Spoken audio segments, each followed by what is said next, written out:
We have 8 teams that form part of Children and Family Support Services. We work with children and families from 12 weeks pregnant all the way up to 18 years. And we work with around 300 to 320 children and their families every year.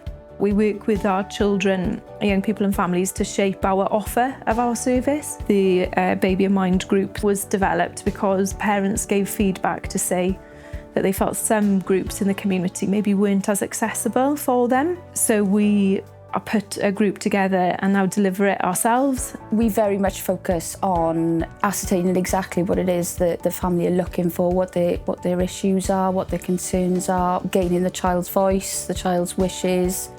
From the very start, really, we look at involving family members in terms of the work plan and any objectives that we want to set for things to kind of improve in the future. Relationships and trust is really important, but also authenticity. So really believing, I really believe that people can make changes.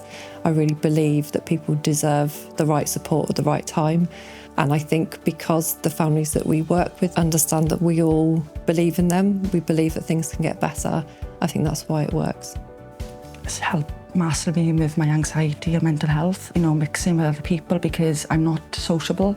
If it wasn't for the staff, I wouldn't have had the confidence to go out, to mix with other people. If it wasn't for the group, I wouldn't be here. They've been amazing. The one word I would describe the team and the lady I was working with, Beverly, in particular, loyal. Not once she let me down. And then there was sometimes I felt I let her down, but she made me realise I am human and to accept the fact that I had been through a lot of trauma. This programme saved my life, and I'll always be forever grateful that they did.